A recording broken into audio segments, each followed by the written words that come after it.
साली पूरी घरवाली। लालच किस हद तक आदमी पर हावी होता है, आइए देखते हैं।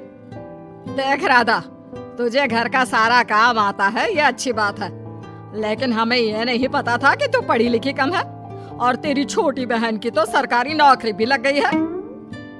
कैसी बात कर रही है माँ जी? सारी बात करके ही तो पापा ने शादी की थी। अब जब छोटी की सरकारी नौकरी लग गई है तो आप लोग ऐसी बात कर रहे हैं। ज्यादा बकबक मत करियो। हम लोगों को पता होता कि तेरी छोटी बहन की सरकारी नौकरी लगने वाली है तो तुझसे तो कभी शादी ना करवाते अपने होनहार बेटे की। अरे तुम मुझ में क्या कमी है? वैसे भी आप लोगों ने तो उस वक्त कहा था कि आप लोगों को घरेलू लड़की चाहिए। तभी पति महेश आ जाता है। देख राधा, 100 की सीधी एक बात बता देता हूँ, तू जा और अपनी बहन को बोल कि उसे यहाँ रहकर अपनी कमाई हम लोगों को देनी होगी जब तक हमारे सारे कर्जे उतर नहीं जाते, नहीं तो तू अपना बोरिया बिस्तर बांध और निकल मायके। राधा पति की बात सुनकर हैरान रह जाती है। दिमाग है भी क्या आप लोगों के पास? क्या बोले जा रहे हैं? साली को घर पर रखेंगे? अरे मोहल्ला समाज क्या कहेगा?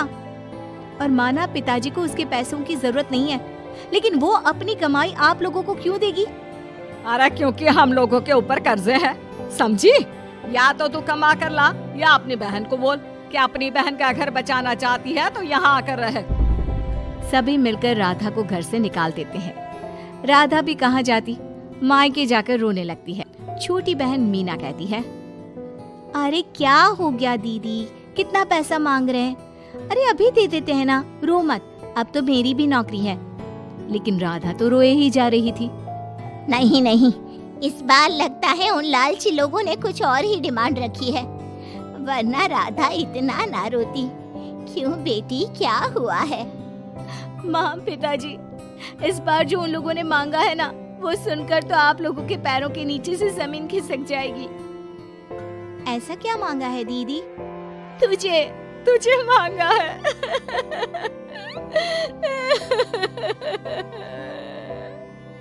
What? What nonsense? दीदी क्या बोल रही हो, समझ रही हो? हाँ, मेरी सास ये बोलकर भेजी है कि या तो मीना अपनी सारी कमाई उन लोगों को तब तक दे जब तक उन लोगों के कर्जे खत्म नहीं हो जाते, या फिर मैं मायके में जाकर रहूं यहाँ। क्या मजाक बना रखा है? ऐसा होता है क्या कहीं? अरे शादी की है, कोई आलू टमाटर थोड़ी है कि अदला बदली कर लो। छोटी बहन शांत होती है। माँ पिता बड़ी को समझा रहे होते हैं और वो रोए ही जा रही थी। तभी छोटी बोलती है, पापा मैं दीदी के साथ जाऊंगी। क्या पागल है क्या? अरे दुनिया क्या बोलेगी? माँ वो लोग सिर्फ मेरे पैसे चाहते हैं ना। अरे वो लोग यहाँ से भी ले सकते थे छोटी, फिर वहाँ क्यों बुला रहे हैं तुझे? माँ वो कह रहे थे कि हमें पता होता कि छोटी की सरकारी नौकरी लग जाएगी तो उसी से करवा देते उनके होनहार बेटे की शादी। हाँ, और मैं जैसे उस लपड़गंजू से शादी कर लेती। लपड़गंजू? अगर वो लपड़गंजू है तो मेरी शादी क्यों करवा दी? मैं नहीं जाने वाली वापस। अरे क्योंकि तू बेवकूफ है, तुझे जवाब देना नहीं आता। चल मेरे साथ। उन लोगों को लगता है ना साली पूरी घरवाली, तो अब देखे साली का जलवा। और शादीशुदा बेटी को पिता भी कितना घर बिठाते। उसके ससुराल जाते हैं दोनों बेटियों के साथ। आइए आइए, ले आए अपनी कमाओ बेटी, ये अच्छा किया। समझदार आदमी की पहचान यही तो होती है। मुझसे बात करिए ना, मैं रहने आ रही हूँ इस घर में, तो मेरी कुछ शर्तें रहेंगी। अरे वाह जी वाह, बहन के ससुराल में भी शर्तें? अरे और क्या, आप लोगों को मेरे पैसे चाहिए, दीदी घर का काम करेगी, इतना सब मिल रहा है। वैसे आप तो जानती हैं, बाजार में बिना शर्तों के तो एक पॉलिसी भी नहीं मिलती है। बात तो ये सही बोल रही है, सरकारी नौकरी वाली लड़कियां ऐसा नहीं मिलती। हाँ हाँ ठीक है, अच्छा बोलो छोटी बहू, क्या शर्तें हैं तुम्हारी? मैं कोई काम नहीं करूंगी। कैसी बात कर रही हो छोटी बहू, तुम नौकरी करोगी? अरे लाखों कमाओगी कि घर का काम करोगी? घर के कामों के लिए है ना ये बड़ी। दूसरी शर्त, मुझसे कोई बदतमीजी से या ऊंची आवाज में बात नहीं करेगा। अरे कैसी बात कर रही हो तुम तो ख्वाबों की रानी हो। शट अप जीजा जी। साली से मजाक करना अलग बात है, लेकिन याद रहे साली बहन होती है बीवी की, और बीवी की बहन यानी आपकी बहन। माँ ये क्या बोल रही है? बहन। अरे ना बेटा, मैं हूँ ना, बात करती हूँ ना, रो मत बच्चा, रो मत। खैर, पिता दोनों बेटियों को छोड़कर चले जाते हैं। अगली सुबह, अरे सरला, जल्दी से मेरा और तुम्हारी बहन का खाना पैक कर दो, हम लोग ऑफिस के लिए निकल रहे हैं। लेकिन सरला तो सोफे पर बैठकर टीवी देख रही होती है। देखो जी, मेरी बहन पैसे कमा रही है तो मैं क्यों काम करूं?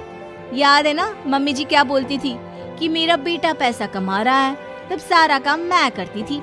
अब मेरी बहन कमा रही है तो मैं भी काम नहीं करूंगी। हाँ। अरे साली साहिबा, चलिए ना, मैं आपको दफ्तर छोड़ देता हूँ। क्या रेपुटेशन बनेगी हमारी। हाँ हाँ जीजा जी चलिए, आज आपकी ये इच्छा भी पूरी कर देते हैं। छोटी के ऑफिस में, अरे ये कौन है? तेरे जीजा जी है ना? ये कैसे तुझे छोड़ने आ गए? अरे वो अब ना मेरे पास ही रहती है। सभी एक दूसरे की तरफ देखने लग जाते हैं। हाँ वो क्या है ना, दीदी तो पता है घरेलू महिला है, जीजा जी के कर्जे ज्यादा हैं और पढ़े लिखे इतने हैं नहीं कि कुछ अच्छी कमाई कर पाए, तो मेरी कमाई रखते हैं। बस जैसे ही इन लोगों का कर्जा खत्म हो जाएगा मैं अपने घर चली जाऊंगी। पास खड़े जीजा जी का मुंह बन जाता है। घर आकर, छोटी, तुम ये क्या बकवास कर रही थी? ये सबको बताने की क्या जरूरत थी? अरे जीजा जी, आप खुलेआम सबको ये कहे कि साली आजकल मेरे साथ रहती है तो लोग क्या सोचेंगे आप जानते हैं ना। अरे उससे कुछ मत बोलना बेटा, चल मेरे साथ, तुझे ना बाजार का डोसा खिलाती हूँ। चल चल चल। हाँ दीदी तैयार हो जाओ, डोसा खिला रही हैं आंटी जी। तीनों जा रही होती है कि पास मोहल्ले की कुछ औरतें वहां पर जमा रहती है। अरे लाजो बहन, बहू की बहन यहीं रह रही है क्या? हाँ हाँ, इसे भी रख लिया है। अब आप तो जानती ही हैं कि हम लोगों का दिल कितना बड़ा है। जी, इन लोगों का दिल उतना ही बड़ा है जितना इन लोगों का कर्जा।